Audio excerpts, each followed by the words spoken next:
Hi எல்லாருக்கும் வணக்கம்.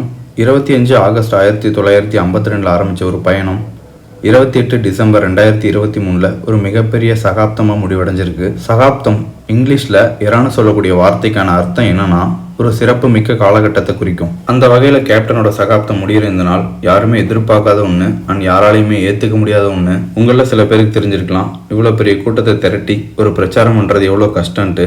ஆனால் அதை விட கஷ்டம் என்னன்னா ஒரு மனுஷனோட விலை மதிப்பே இல்லாத கண்ணீரை நமக்காக வாங்குறது தான். பிகாஸ் மனுஷன் கண்ணில் இருந்து வர தண்ணி high level of emotion generate ஆனால் மட்டும்தான் அது எக்ஸ்போஸ் ஆகும். ஒன்று ரொம்ப சந்தோஷமாக இருக்கும்போது, இன்னொன்று சோகமாகவோ துக்கமாகவோ இருக்கும்போது, இதெல்லாம் அவருக்காக நம்ம பண்ணுறதுக்கான காரணம் காலம் நமக்கு கொடுத்த தண்டனை.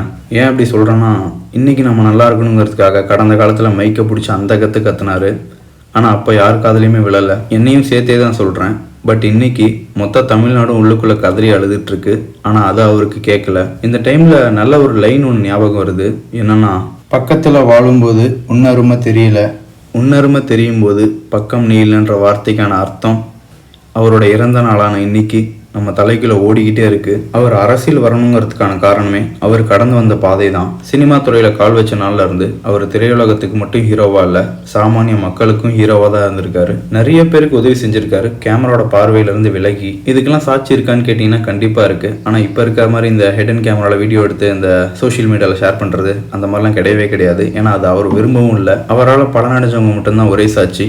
அந்த வகையில் நம்ம ரிலேட்டிவும் ஒருத்தங்க இருக்காங்க, அதை நான் பெருமையாக சொல்லிக்கிறேன். ஸோ ஒரு பண்ணதெல்லாம் சொல்லணும்னா இந்த ஒரு வீடியோ பத்தாது, இன்னும் 10,000 வீடியோ போடணும். அண்ட் தென்னிந்திய திரையுலக நடிகர் சங்க தலைவராக, இவருக்கு முன்னாடி தலைவராக இருந்தவங்களால செய்ய முடியாத பல விஷயங்களை இவரால் செய்ய முடிஞ்சது. கடனில் இருந்த சங்கத்தை மீட்டதுலேருந்து அவர் கூட ஒர்க் பண்ணுற கோ ஆக்டர்ஸ் வரைக்கும் அவங்களுக்கு என்ன தேவையோ அதெல்லாம் பார்த்து பண்ணி கொடுத்து ஒரு தலைவருக்கான முழு அடையாளமாக அவர் வாழ்ந்துட்டு போயிருக்காரு. எனக்கு தெரிஞ்சு அங்கேருந்து தான் அவர் இன்ஸ்பயர் ஆகிருக்கணும் அரசியலுக்குள்ளே வரத்துக்கு.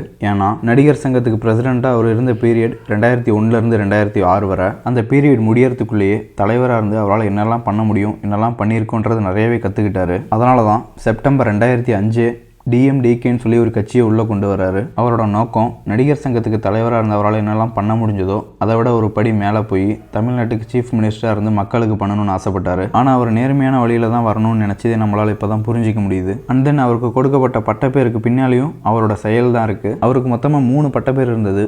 கேப்டன், கருப்பு எம்ஜிஆர், புரட்சி கலைஞர். கேப்டன்ற நேம் கேப்டன் பிரபாகரன் மூவிக்கு அப்புறமா எல்லாராலுமே கூப்பிடப்பட்டுச்சு. எம்ஜிஆர் கிட்ட யார் ஒருத்தர் கஷ்டம்னு போய் நின்னாலும் அவர் என்ன பண்ணுவாரோ அதே தான் இவரும் பண்ணார். அதனால தான் கருப்பு எம்ஜிஆர்னு சொல்லப்பட்டது. புரட்சி கலைஞர்ன்ற நேமுக்கான காரணம் எனக்கு சரியாக சொல்ல தெரியல. மேபி அவரோட அரசியல் வாழ்க்கையிலேருந்து அதை ஆரம்பிச்சிருக்கலாம். அண்ட் உங்களுக்கு அதுக்கான காரணம் தெரிஞ்சால் கீழே கமெண்ட் பண்ணுங்கள். கடைசியாக இந்த வரிகளை அவருக்கு சமர்ப்பிக்கணும்னு நான் நினைக்கிறேன். யாருக்கும் தீங்கின்றி வாழ்பவன் மனிதன், ஊருக்கே வாழ்ந்து உயர்ந்தவன் புனிதன். இப்போ இருக்கிற காலத்தில் மனிதனாக வாழ்கிறதே ரொம்ப கஷ்டம். அதுலேயும் அவர் அப்போலேருந்து இப்போ வரைக்கும் புனிதனாக மட்டும் வாழ்ந்துட்டு போயிருக்காரு. அதனால் வேண்டி என் கேப்டனுக்காக மட்டும் இந்த வீடியோ அப்லோட் பண்ணுறேன். ஸோ இந்த வீடியோவில் வியூஸ் போகலைனாலும் எனக்கு கவலை இல்லை.